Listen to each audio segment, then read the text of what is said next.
Yeah, kid. Welcome everybody back to another episode of the Handsome Homebuyer Podcast. My name is Charles, aka the Handsome Homebuyer, aka Captain Permit, aka El Judío Maravilloso. AKA.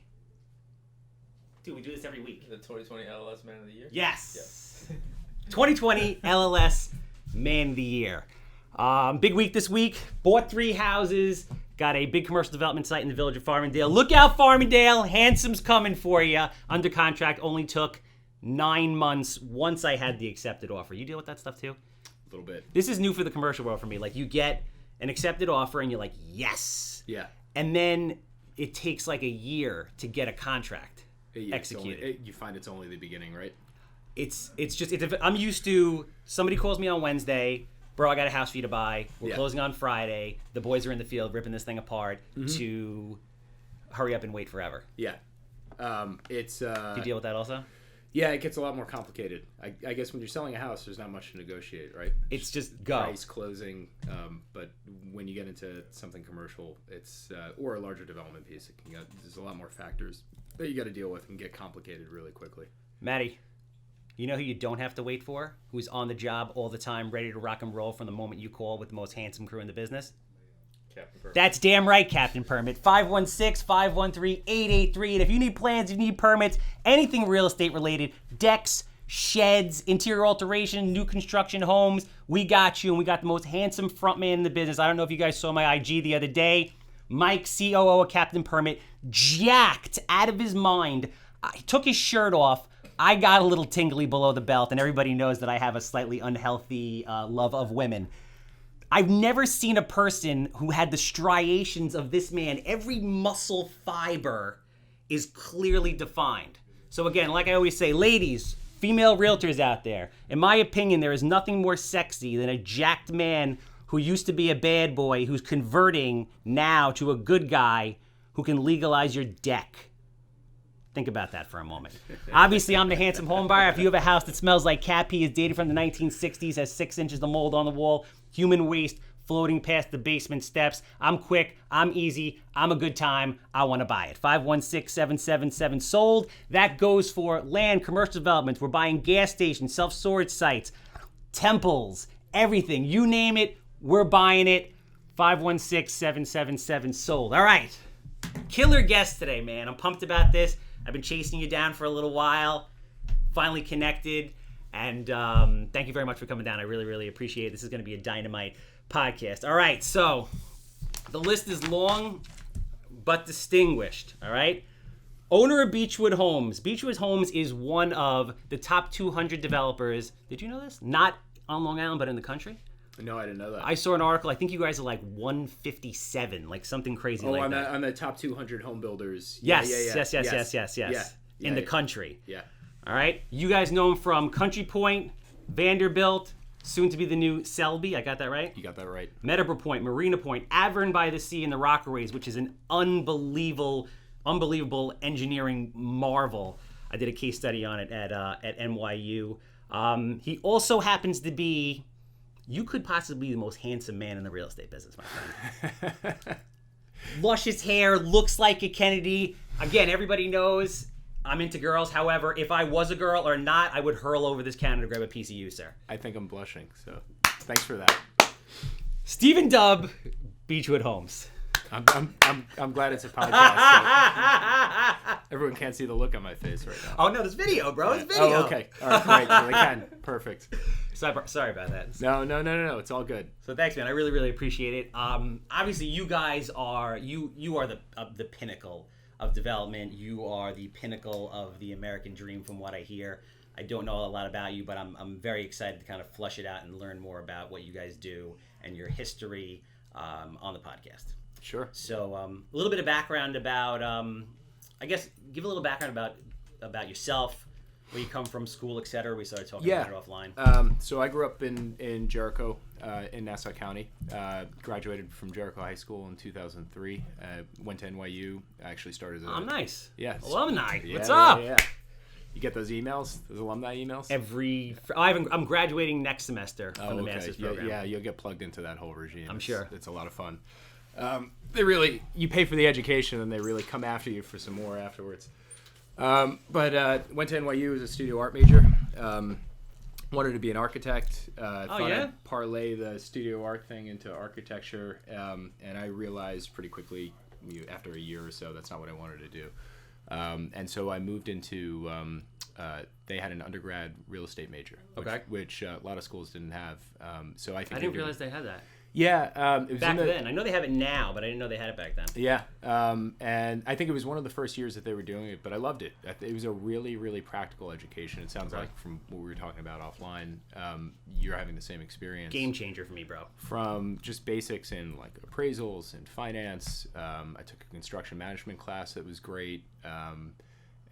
Just an overall development class. It's a really good foundational education for a career in the real estate business. And then I, after I graduated, I went to work at Credit Suisse in their real estate finance group, and we did what's called commercial mortgage-backed security loans. Yeah. So, CMBS. 2007 CMBS. Dude, CMBS is fucking crazy. Like, I took a class on CMBS, and when I'm taking this class, I'm like, 3 guys got totally hammered, did a ton of coke, went out and just dreamed this shit up because it is insane. It's insane. Yeah.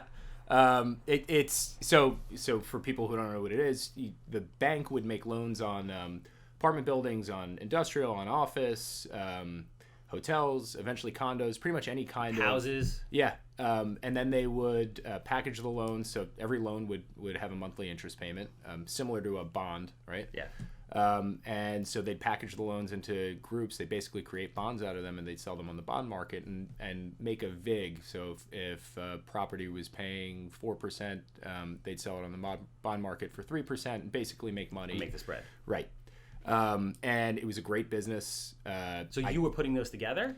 So we would make the loans, and then somebody else in our group would package them into bonds and get them rated by the rating agencies and securitized and sell them. But we were on the front lines making the loans. What year was this? So I started in mid-2007, and things were very, very, very busy for a couple of months. And you started literally at the peak. I started at the peak. Then it fell off a cliff. When I got into the office, people were exhausted. They'd been going hard for a couple of years, and I think they were making a ton of money. It was great. That was pre-recession Wall Street, so there were. I remember you'd walk out of the office, and we didn't leave the office till 10 or 11 o'clock at night most nights. But there would be black cars lined up around the block. For anybody who stayed later than a certain hour, could take them home. It was just there's a lot of excess, and so it had been going really well for a few years, and people were exhausted. But summer of 2007, before, I think people think of the recession as hitting in 2008, but in our business, it was 2007 that things really started to slow down. And I remember at the time, people around me saying that they thought everybody just needed a pause. It had just been too much. So they were almost welcoming the... I don't think they wanted to be that bad, but... Yeah, and then business didn't pick up again in the fall, and things got progressively worse. The economy started falling apart. So... Did you stay there? I was there for about 2 years, yeah. So our group, I think, was about 500 people around the world. Credit Suisse, as they tell you to say, was one of the biggest CMBS players out there. And we had a bunch of offices globally, and within a year it had gone down to something like 20 people. Yeah.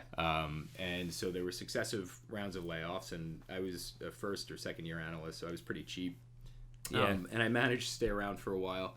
So I think I got laid off in the maybe the second to last round.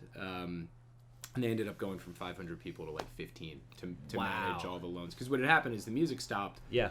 And they had made all these loans that they suddenly couldn't sell. Yeah. And so they kept some people on for asset management to sort of service the loans, deal with them, and try to get them sold off over the subsequent years. And eventually they got back into the business, and I think they have a platform now.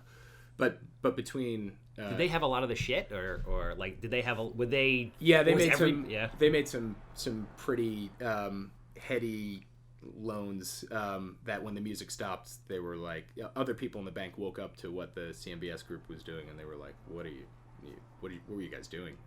And the bank got stuck with them, and I think eventually they got rid of them, and eventually they may have made money on them, but it took a long time to get through it, and for the market fundamentals to come back to support the loans. So for me, just being a lowest rung on the ladder observer and somebody who was in the office 12 hours, 16 hours a day, sometimes all day.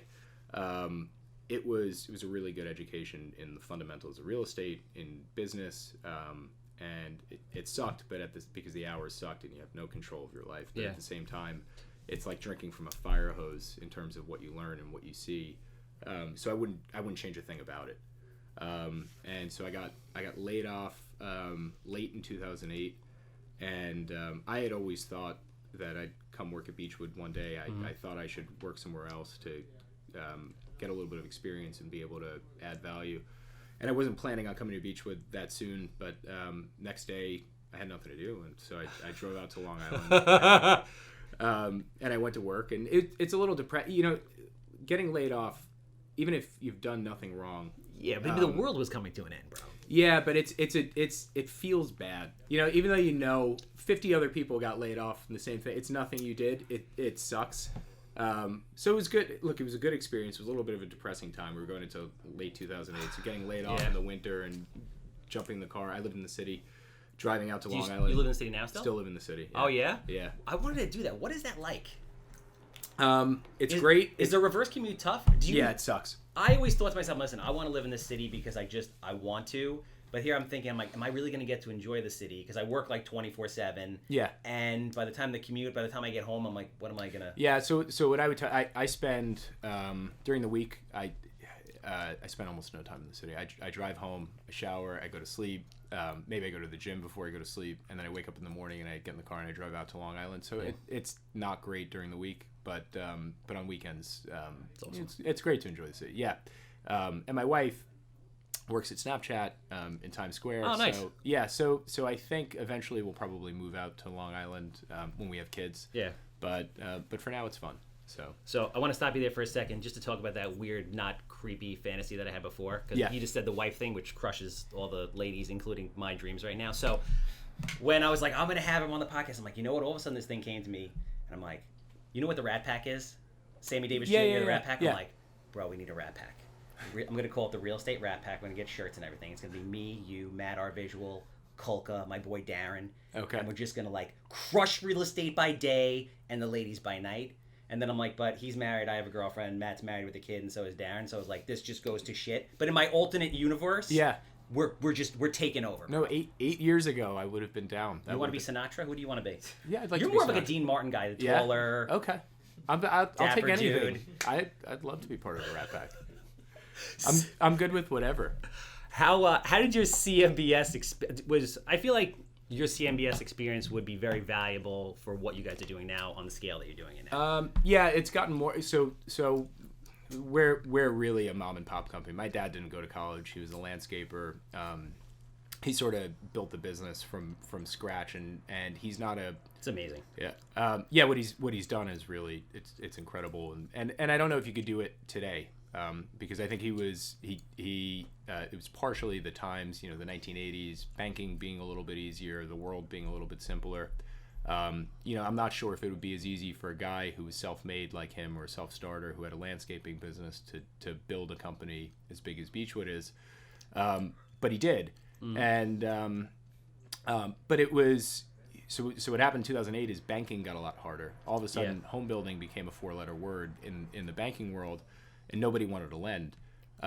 So I had spent 2 years sitting in the office for 14 hours a day putting together pitch books and doing Excel modeling, and suddenly having the ability to aggregate all the information in the business into concise models that our potential lenders could understand, or pretty pitch books that sold a project or explained a project simply.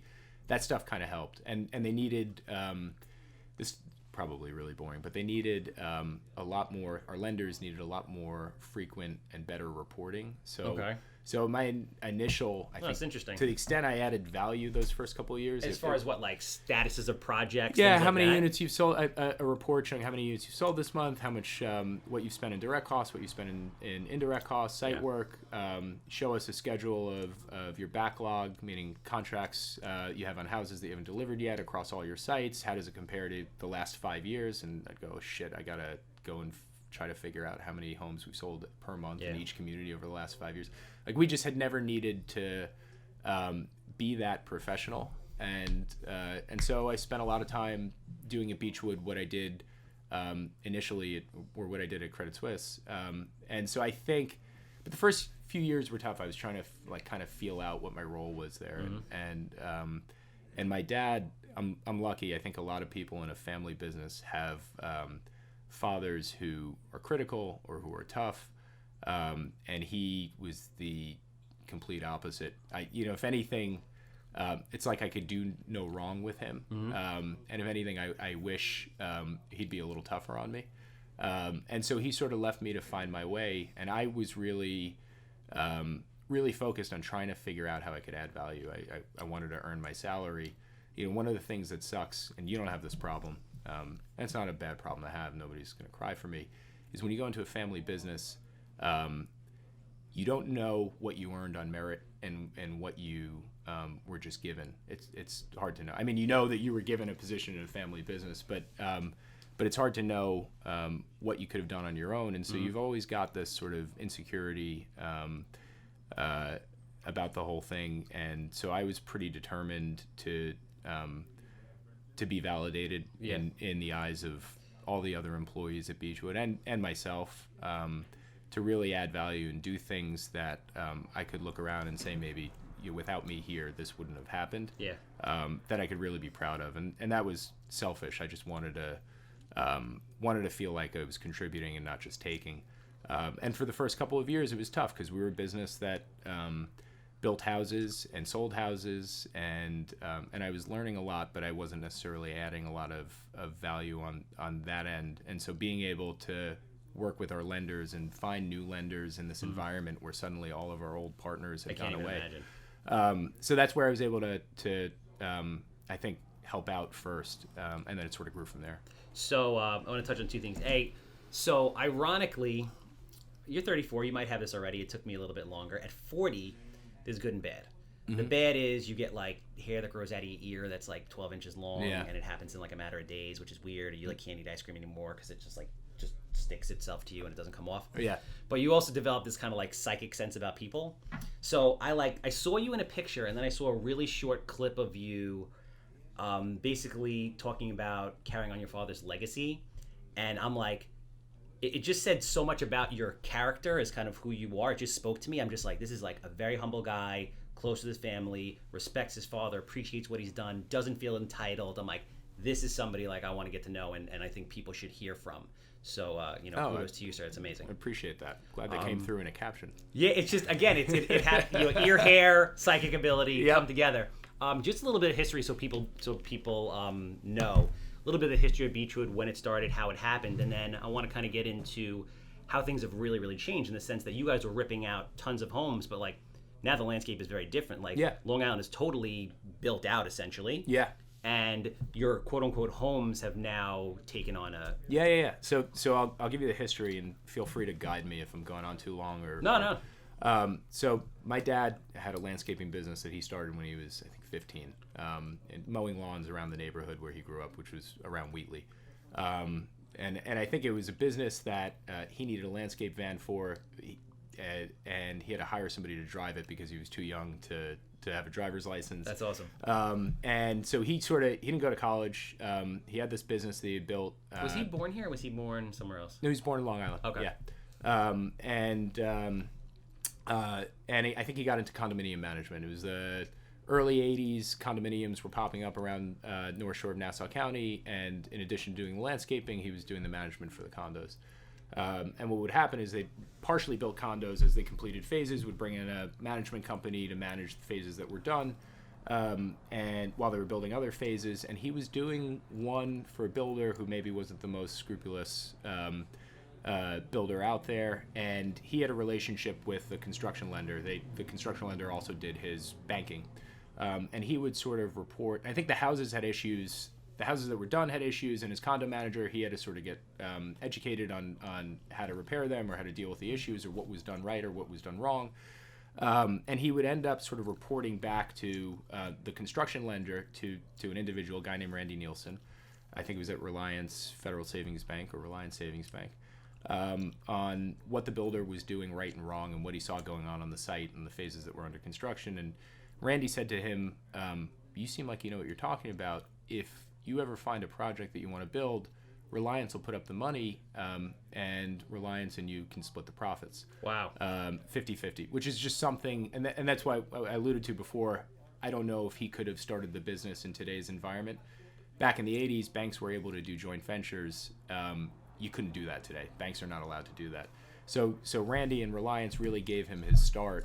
I think the first project that they built together was called Spruce Pond at North Hills, 69 condominiums. It was 1984, 85, 86. Oh, so he didn't start building, I thought he started building houses, just regular single-family homes. No. So he had a partner at the time who was an architect. They were partners, I think, until the early 2000s. Maybe he had done some homes before, but I think the first project was Spruce Pond. And Reliance did the loan on it, and it went well. And they were sort of off and running from there, building more and more projects around Long Island. And I think in the late 80s, there was a bit of a real estate crash in Long Island. It was savings and loan. Well, savings and loan crisis, right? Savings and loan crisis. And so they were like, holy crap, what are we going to do? We've got all these houses we can't sell. There's no more projects to build out here. And they looked to New York City, and I think that there was a not-for-profit still around called the New York City Housing Partnership, and they had a program at the time where they would contribute lots in really bad areas like Bushwick, which in the mid 80s was a scary place to go. Yeah. And the program was housing partnership would put the lots in, a developer would pay to build a house, and then you'd sell affordable housing. And so they bid on and were awarded a bunch of these affordable housing projects in the outer boroughs, and it sort of became a second line of business, and it carried them through the 80s and the 90s when you couldn't make any money out on Long Island. And so they sort of developed the New York City outer boroughs business and the Long Island condominium single-family business. Yeah, I didn't realize that you guys were in the boroughs. Yeah. Interesting, similar story. Do you know, I'm going to raise this up because you're a lot taller than me. You know MDG Development? They're an affordable housing developer out of Huntington. They got like... I'm sure I've heard of them, yeah. So I had them on here, and they had started in the 80s in like Harlem. Basically, they're giving them free real estate, free buildings, and they do tax credit deals. Yep. But it was basically same time, same situation, so it's like an interesting parallel.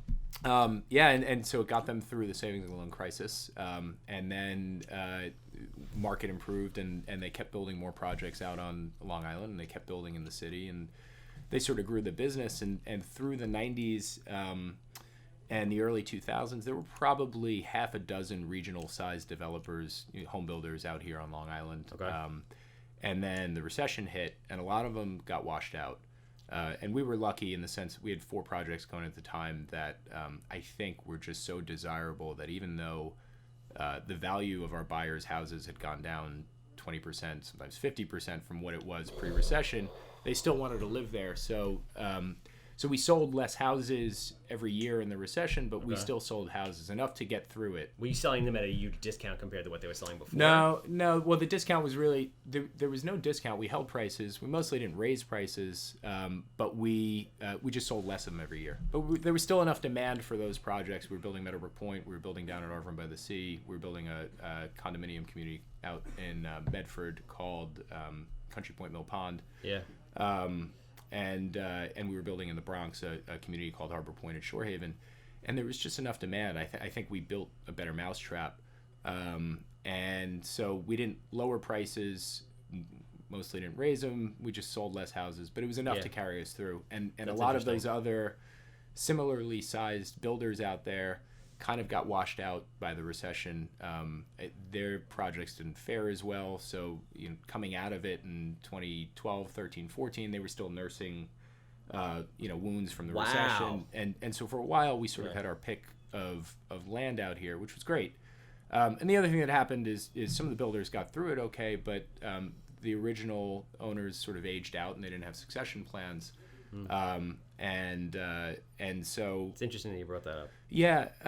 So I think there's less competition here than there was pre-recession. But at the same now there's a lot of developers who are sort of getting back on their feet, and or new developers who've come into town, and so there's a little bit more competition. The other thing that's happened is I think there's less demand overall for housing than there was pre-recession, and that gets to... You mean from a purchasing standpoint? Yeah, I think it gets to like just demographic changes on Long Island huge. and some major structural issues that the island has in terms of its economy and demographics and taxes and all these things that are contributing to making it a tough place to build houses and sell houses.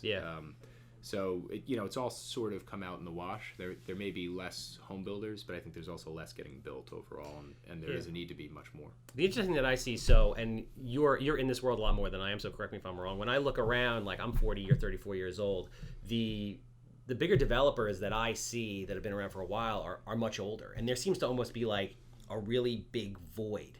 I feel like in 10 years, it's going to be like you, me. I'm sure there's a couple other people that I don't know, but as far as the volume, I don't see like a lot of young developers out there. Yeah. Is that true, or am I just not tapped into that? Because it's possible I'm not. No, I think you're right. I mean, you probably have your finger on the pulse more than I do on who else is out there, because we're pretty secluded. I go to work every day. I've got a ton of issues to deal with. I'm not out there networking as much as I should be. We're just focusing on getting what we own and what we're building built and sold. Yeah.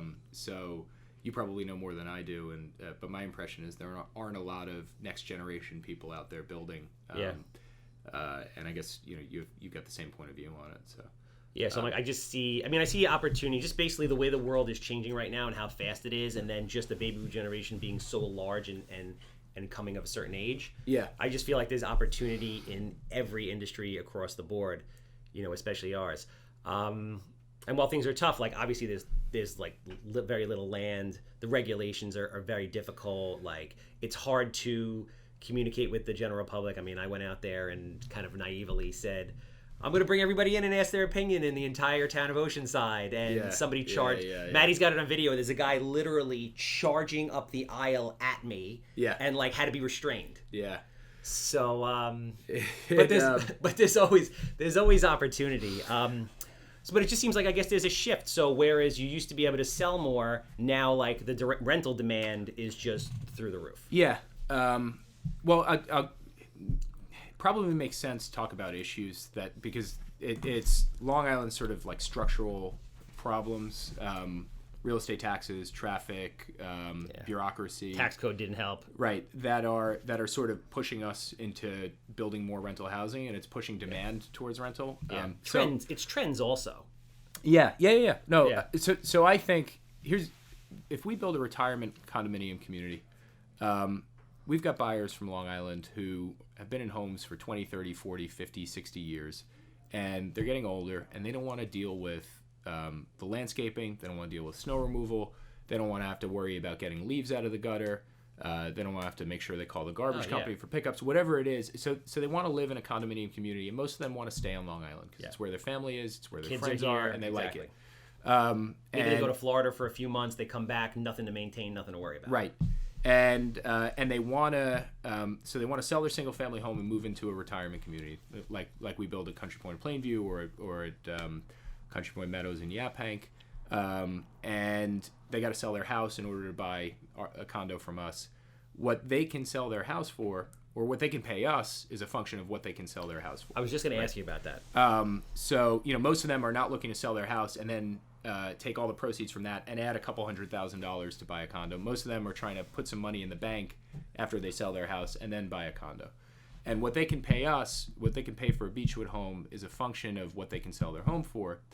What they can sell their home for is obviously a function of what the market is for single-family homes in Long Island. Yes. And the problem we have, and you'll be getting there, so at some point you'll get married and you'll have kids, you'll want to buy a house for your family, and you're going to look around and you're going to go, holy shit, I got to pay $15,000 a year in real estate taxes. Oh, yeah, that's like standard on a 4-2 Cape in Massapequa. Right. And you're going to say, I could afford $500,000, no problem, but I don't want to pay $15,000 a year. And so our ridiculously high real estate taxes are really a holdback on price appreciation. If taxes were lower, people would be able to afford, get a mortgage, a bigger mortgage for a more expensive house.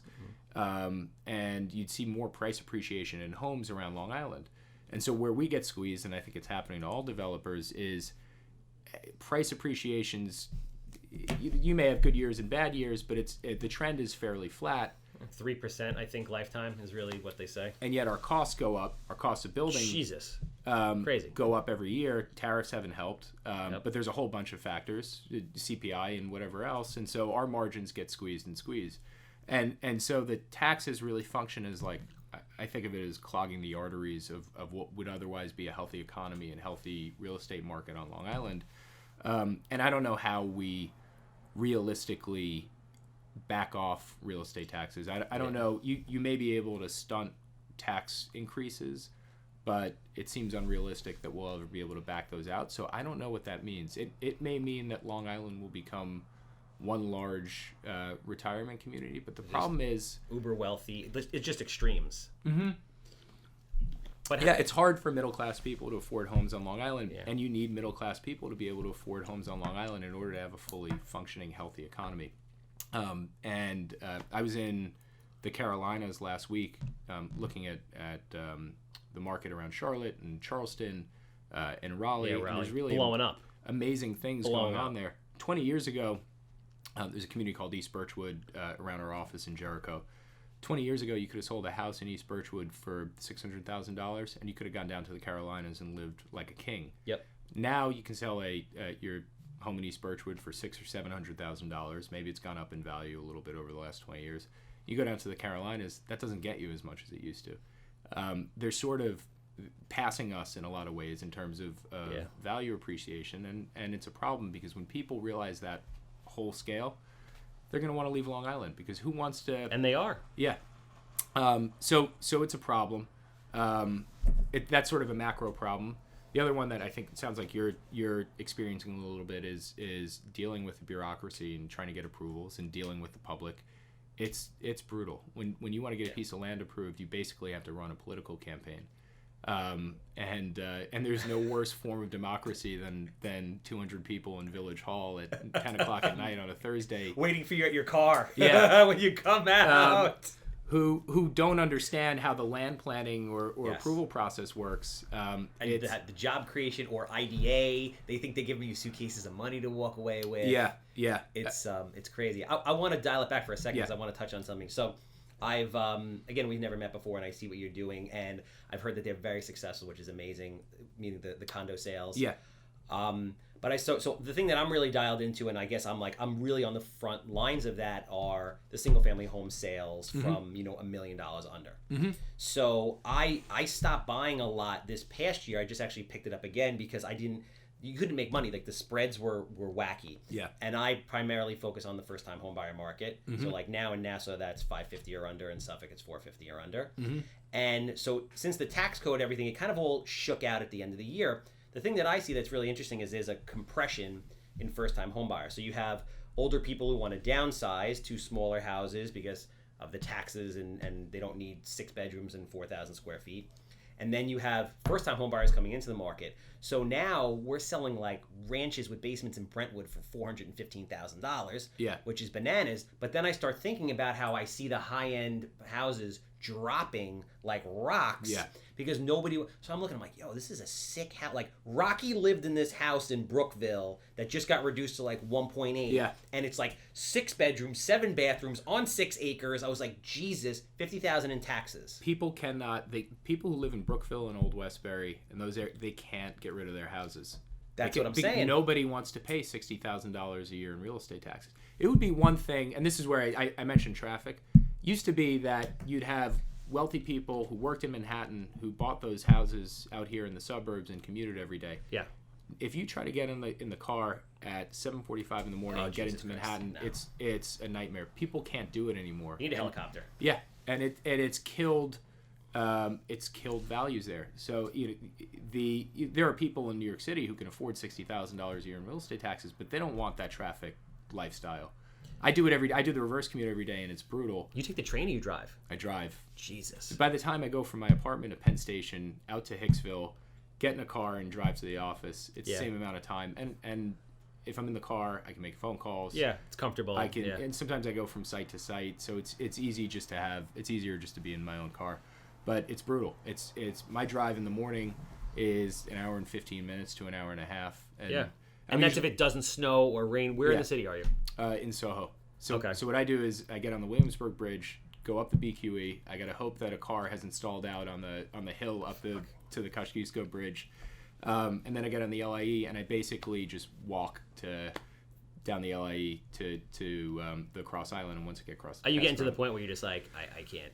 This like, year, I can't do this anymore. This year, it started to get to me. Took me. So usually, when I leave the office at 7 or 8 p.m. So at those hours, 8 o'clock, it's 35, 45 minutes door to door. If I had to do an hour and a half both ways, I wouldn't do it. But last night I had to leave early. I had to get back to the city early for something. And it was a 2-hour commute. And, I can't imagine. So it's starting to get to me. It's brutal. That's I told you offline. I'm like, that's what happens. Like, you hit 35, shit starts to break. The ear hair. You're not patient anymore. I'm just telling you, you got one more good year left in you. Enjoy it. No, I know it's starting to happen. But yeah. So Brookville, Old Westbury, people can't get rid of those houses, and so those. You're right. You've seen, like, there's a lot of demand at the mid-market level, but at the high end, there's almost none. Bro, And I'm buying like, it's to the point where, and construction costs are so high, and the sales price, like the ARV prices, aren't really moving past a certain point. So some of these houses, like, I'm buying them and just putting them back on the market and selling them as is. Yeah. Like, or doing minimal work because I want to do the full gut renovation, but I can't. Yeah. I can't pull it off. What I'm curious to know is, Are you seeing the effects in your sales or in condo sales in general, watching these? Like, if people can sell their higher end homes for less money, is that impacting sales in any way, or not really? Because again, you've built a better mousetrap. I think there's enough demand that we haven't seen it, but eventually, if the trend gets worse, we will, or if the trend continues, we'll see that happen. So there's enough demand for Country Point and Plainview that even though people, maybe get less money for their houses than they used to, they still want to. They can still pay $800,000 for a villa. They want the lifestyle. Yeah, but eventually, if that continues, and it affects even more people, it would probably affect our demand. And you got to understand, there's not. You go down to the Carolinas and you drive down the highway, or you go into one master plan community. There's 6 different public home builders building homes in that community. You drive down the Turnpike in Jersey. There's a community off every exit, so people have a ton of options. One thing about Long Island, result of how hard it is to get land approved, is if you want to buy a high-end condominium in Nassau County on the North Shore, you've got 2 options. You've got the Ritz-Carlton, and you've got Country Point Plainview. Ritz-Carlton starts at what, 1.215? Yeah, and I think so. I think we are at our pricing level. Plainview, we go from the mid 600s up to about 1.8 for our highest top of the line townhome, but we're still in that section of the market where there's enough demand. But I think at the RXR level, Ritz-Carlton level, I think that's where they're really feeling the impact of people not being able to sell their houses in Old Westbury or Brookville for $3 million, and so they can't in turn around and buy a Ritz-Carlton condo. So I think it's a little bit higher than where we are at Plainview that's starting to feel it. Yeah. But if the trend continues, or if it gets much worse, we would start to feel it in the mid to high $1 million range. And I think what'll happen is, eventually people are going to start getting rid of their houses in Brookville and Old Westbury for a song, for a lot less than what they think they're worth currently. They're going to get reassessed at lower values. County's going to get a lot less, and the school districts in terms of in tax revenue. So what happens? And I think, unless something changes, you might see the county go bankrupt one day, and that might be what it takes in order to sort of reset our spending at the county level and make this place a bit more of a reasonable place to do business and to own a home. Everything cycles. Everything has a life expectancy. Yeah. Yeah, it's a shame that it would take a bankruptcy to do it, but I don't see any other way for it to happen. And so just to get to the rentals, that's what I was going to say. Talk to me about kind of the transition, because rentals, I mean, are they? Would you say they're relatively new compared to? Yeah, I think for a long time it was really, really hard to get rental housing approved on Long Island. There was sort of a mistaken consensus among towns and village officials that rental housing would bring, I think, bad elements into communities, and they didn't really want anything to do with it. And as a result, I think that the percentage of rental housing compared to the total housing stock on Long Island is 17% or something like that. It's way lower than national averages, Yeah. right? Like I think it might be national averages 33, 35. Yeah, something like that. Yeah. And so when you could get them approved, there was a ton of demand for rental housing. And what we've done, we sort of recognize, being in the high-end condominium business, that there are empty nesters and snowbirds on Long Island who they want a certain level of living, lifestyle, but they don't want to own a home because they don't want to pay the taxes, or they're going to move to Florida full-time in a year or two, or for whatever reason somebody wants to rent. Maybe that's not what an empty nester wanted 20 years ago, but we felt, based on our experience with the condos, that there was demand for high-end rental apartments. We looked around Long Island, and there was nobody who was really doing it. Yeah. There's a lot of Avalon product and a lot of Fairfield product, but our condominium buyer, they didn't want to live in an Avalon community. Yeah, it's not the same, and definitely not Fairfield. Fairfield's different. Yeah, and that's where we came up with the idea for the Vanderbilt, and really what it is. So it's part hotel, part rental apartments. We've got a restaurant in the building by Tom Shadell, who's I think as close to a celebrity chef as you get on Long Island. He's a great guy, and a gym and meeting rooms and card rooms. It's all done like a 5-star hotel. And there's nothing else like it on Long Island, and the rents are high, but and the hotel rates are high, but it's providing product to a segment of the market that was not served at all previously. And so I think it's gone well. I think the town of Hempstead's really proud of it in terms of being, an asset in the town. And we took we built it in a part of Westbury that had been really commercial. It's where the flea market used to be, Roosevelt Raceway. Yeah, right by the mall.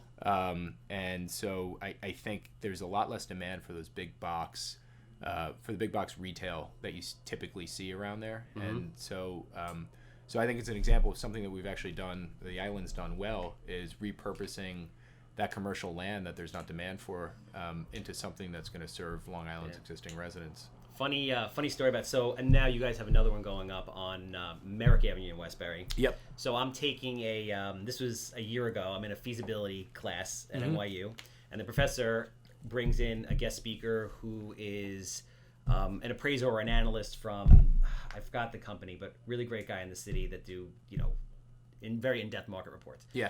And he's like, yeah, I have a client right now. They call me. He's like, oh, you're in the town of Hempstead. I'm trying to get building department information. He's like, it's really hard. I call them up. They don't tell me anything. I'm like, yeah, it doesn't work that way. He's like, I'm working with this group that's buying the old Sims building. Mm-hmm. And he's like, yeah, they think they can build this. And he's like, I don't know. He's like, actually, there's another property like right across the way that was built that's exactly as of right. And all of a sudden I see a report, like I see a news article that you guys are building it. And he was doing the market report for you guys. So I was like, that's wow, funny. That's crazy. Yeah. Very small world. The challenge in building the Vanderbilt, because we had to get bank financing for it, is appraisers and lenders love it when there's a comp down the street that's doing the same numbers you project to get. But we were planning to do something that nobody had ever done before. And when we initially talked about our rents, they were like, nobody's ever rented apartments for this much on Long Island. And our position was, we're going to do it. And it took a lot of work to sort of cajole the appraiser into saying, yeah, okay, so I think you can do this. And it was tough, but one of the most gratifying things for me about this business is when people tell you they don't think you can do it. Bro, you can't do it, and then you get it done. It's awesome. And it's I always say about our job, it's a lot of depressing bullshit punctuated by these periods, every couple of years of like some great victory where you feel really, really good and it makes it all worth it. Yeah, man. And getting the Vanderbilt done was one of those moments, and leasing it up and hitting the numbers and doing even better than our lenders thought we were going to do was really, really gratifying. And now you can kind of write your own ticket with that stuff. So like nobody believes until you do it, and then everybody wants to jump on board. Oh yeah. And I think I think there are probably a lot of other developers out there who are looking to build Vanderbilt type product on Long Island, and I hope they do. I think it's a needed product type for the island. Not every empty nester wants a single family home with a picket fence and a little bit of a yard anymore. Or successful millennial or Xer, same kind of deal. Like, I mean, listen, I sell a lot of houses. I don't own my own house. I really don't want it. Yeah. It's just a personal decision, choice for me. I want to close out with this. Just curious to know about, the future of Beechwood, you taking more and more of an active role, where you see Long Island going, and just the future of Beechwood in general and the vision of the company. If I can get silly for a second, what I think would be great for Long Island, and I think would be game changing, will be when they figure out self-driving cars. Because if you can get in your car, if you can move to Old Westbury or Brookville, or Jericho or Syosset or anywhere reasonably close to New York City, and instead of having to get in your car in the morning and drive yourself into the city and deal with 2 hours of miserable traffic, you can get in your car and plug in where you're going to go and then sit back and read the paper or open your laptop. And I think it'll make Long Island a much more palatable place for wealthy people who live in New York City to live. And it's not, I keep talking about wealthy people. I mean, one thing I should probably emphasize is Plainview and Yaphank, they are high-end condominiums, but we also build affordable housing all over the place. Those jobs have affordable components, but we're also building a highly affordable building in Brooklyn that'll probably start next year. A tax credit deal? It's a tax credit deal. First time we've ever done it. I don't think very interesting. I don't think there's any money to be made, but I do think developers have a responsibility to build at all levels of the spectrum, and we build where there's demand, which is at the high end right now, but there's also demand for affordable housing, and so everywhere we sort of look at it as giving back. But just to go back to, so I think that would be a game changer for Long Island, to have self-driving cars. I think it'll make living in Long Island really pleasant again. Something like it was in the 50s, 60s, and 70s before the traffic started to become such an issue. As far as where I see Long Island going, we've got a 5-year sort of view on things. Okay, somebody called me with that piece of land. What do we think we could do there? Do we think the town would like it? Do we think the community would like it? Do we think we can make money? I can't tell you where we're going to be in 10 years or 20 years. I think we'll still be building here on Long Island. I hope that, the hurdles to development like taxes and bureaucracy, I hope they don't get so bad that nobody can build here anymore. But I don't know, I think we'll be doing more of what we're doing. And the one thing the one sort of overriding strategy that I think we have is we have to adapt what we build to changing demographics and changing demand. Yes. And that was a little bit of what we did with the Vanderbilt. And change is the hardest thing for people to accept. Yeah, doing something new, being the first person to do something is hard, especially on Long Island, where it's hard to do things that people have done a million times before. Yeah. But I think there is a shift going on in how millennials and Gen Xers and empty nesters want to live their lives, and we have to adapt our housing to that. Yeah.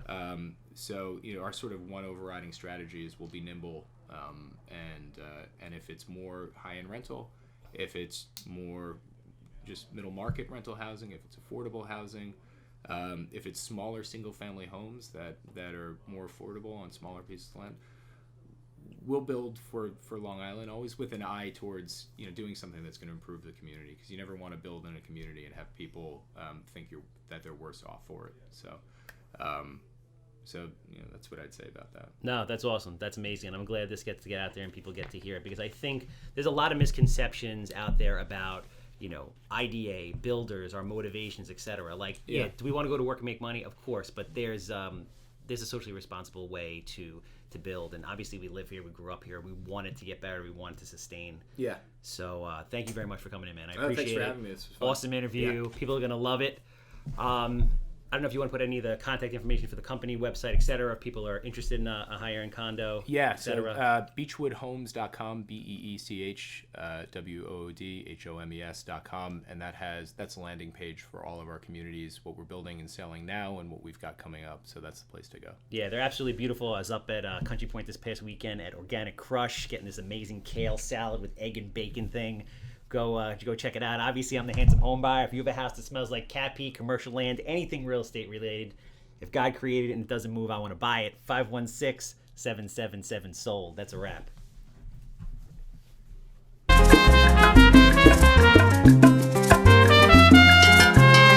Orgulloso estoy de mi herencia judía. Benjamín Lev Ben Shlomo, cuando me llaman a la torre, así me llamo.